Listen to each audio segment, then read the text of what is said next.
பிரியமானவர்களே, இயேசு கிறிஸ்துவின் நாமத்தில் உங்களுக்கு என் அன்பின் வாழ்த்துக்கள். இந்த இடம் அழகா இருக்குதா? பின்னால் இந்த குச்சிமா நீட்டிக்கிட்டு இருக்கு அப்படின்னு நினைக்கிறீங்களா? இது இந்த டோக்கியோ பட்டணத்தில் ஒரு பே அப்படின்னு சொல்றாங்க. அதாவது கடல் தண்ணீர் ரெண்டா பிரிந்து இருக்கிறது. இங்கிருந்து அங்க போறதுக்கு பாலம் அமைச்சிருக்கிறாங்க. அந்த பாலம் அமைக்கப்பட்ட இடத்துல தான் அந்த தொங்கு பாலம் மாதிரி அமைப்பாங்கல்ல, அதுக்காக உள்ள இடம் தான். அது வேற ஒன்றும் இல்லை. இந்த ஒரு அழகான ஒரு கடல் பகுதி, இது டோக்கியோ பட்டணத்தினுடைய கடல் பகுதி. அங்கிருந்து கொண்டு உங்களோடு பேசுவது எனக்கு அதிக சந்தோஷம். சரி, ஆண்டவர் எனக்கு என்ன சொல்லுகிறார் அப்படின்னு நினைக்கிறீங்களா? நீங்க 2 நாளாகமும் 14ஆம் அதிகாரம் 11வது வசனம். ஒரு ஆசா என்கிற ராஜா தேவனை நோக்கி அழகான ஒரு ஜெபம் செய்கிறார். கர்த்தாவே, பலம் உள்ளவனுக்காகிலும் பலனற்றவனுக்காகிலும் உதவி செய்கிறது உமக்கு லேசான காரியம். இவர் யூதா தேசத்தினுடைய ராஜாவாக இருந்தார் ஆசா. இவர் கர்த்தருக்கு பயந்து அவர் வழிகளில நடக்கிற ஒரு மனிதர். இவருக்கு விரோதமா எத்தியோப்பியா தேசத்தில் இருந்து அந்த ராஜா இராணுவத்தோட இவரை தாக்குவதற்காய் வருகிறான். 10 லட்சம் பேர் அவனுடைய இராணுவத்தில். 10 லட்சம். நீங்க கற்பனை பண்ணி பாருங்க. 10 லட்சம் இராணுவ வீரர்களோட, வயத்தில் எழுதியிருக்கிறது 10 லட்சம் இராணுவ வீரர்களோட ரத படைகளோட வருகிறான். அதை கேட்ட உடனே ஆசாவுக்குள்ள ஒரு பயம் வருகிறது. ஏன்னா அவனுடைய சேனை அவ்வளவு பெருசா இருக்கு. 10 லட்சம் போர் வீரர்களோட சேனையோட வருகிறான், ரதங்களோட கூட வருகிறான். அப்போ இவனால அவனை எதிர்த்து நின்று ஜெயிக்க திராணி கிடையாது. இவங்க படையில அவ்வளவு ஆட்களும் கிடையாது. அந்த படையை எதிர்த்து ஜெயிக்கக்கூடிய திராணியும் இல்லை. அந்த சமயத்துல தான் சேனைகளின் கர்த்தரை நோக்கி ஆசா ஜெபம் பண்ணுகிறார். ஆண்டவரே, எனக்கு விரோதமா இவ்வளவு பெரிய சேனை வருகிறது. பலம் உள்ளவனுக்காகிலும் பலனற்றவனுக்காகிலும் உதவி செய்வது உமக்கு லேசான காரியம்.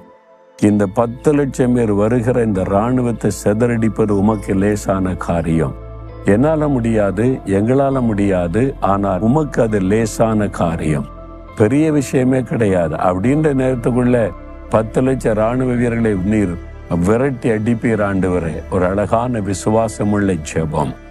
தன்னை சார்ந்து கொள்ளாதபடி, தன் திறமை சார்ந்து கொள்ளாதபடி கர்த்தரை சார்ந்து கொள்ளுகிற ஒரு அற்புதமான ஜெபம்.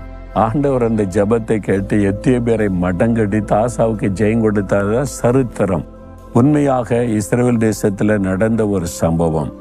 இன்றைக்கு உங்களுக்கு விரோதமா எழும்பி இருக்கிறவங்க, பொல்லாதவங்க, பெரியவங்க, அதிகாரத்தில் இருக்கிறவங்க, பவர்ல இருக்கிறவங்க, ஐயோ அவங்க நினைச்சா என்ன வேணாலும் செய்யலாம், அந்த மாதிரி ஆட்கள் எழும்பி நிக்கிறாங்க. என்ன செய்வதுன்னு பயப்படுறீங்களா? பலம் உள்ளவனுக்காகிலும் பலனற்றவனுக்காகிலும் உதவி செய்வது தேவனுக்கு லேசான காரியம். அவர் நினைச்சா அவங்களுக்கு விரோதமா எழும்புகிறவளை சிதறடித்து போடுவார். அவங்களுடைய பலனை பார்க்காதங்க, அவங்களுடைய பெரிய கூட்டத்தை பார்க்காதங்க. உங்க கூட இருக்கிற ஆண்டவர் எவ்வளவு பெரியவர் நீ பாருங்க. அவருக்கு ஒரு சேனை இருக்கு தெரியுமா? ஆண்டவருக்கு சேனை. இவங்கிட்ட 10 லட்சம் தானே, கோடான கோடி தேவதூதர்கள் இருக்கிறாங்க. கர்த்தருடைய சேனை இதை விட பிரம்மாண்ட பெரியது. அவருடைய சேனையை மிஞ்சுவதற்கு இந்த உலகத்துல எந்த சேனையால முடியாது.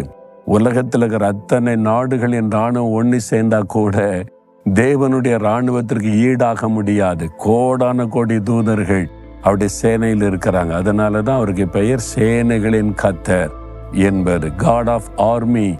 அவர் சேனைகளின் கர்த்தர். விசுவாசிங்க, எனக்கு ஒரு தேவன் இருக்கிறார், அவர் சேனைகளின் கர்த்தர். அவருக்கு கோடான கோடி தேவ தூதர்கள் சேனையில் இருக்கிறாங்க.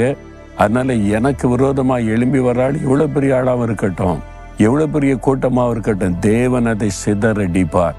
எனக்கு உதவி செய்ய தேவன் வல்லவராய் இருக்கிறார். விசுவாசித்து ஜெபிச்சு பாருங்க. எதிரா வந்தவங்க காணாமல் போயிருவாங்க.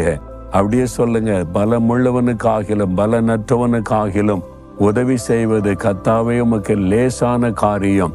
நீர் இந்த சூழ்நிலையில எனக்கு உதவி செய்யும், இந்த காரியத்தில் ஒரு அற்புதம் செய்யும். நான் விசுவாசிக்கிறேன், அற்புதத்தை எதிர்பார்க்கிறேன். இயேசுவின் நாமத்தில் ஆமேன், ஆமேன்.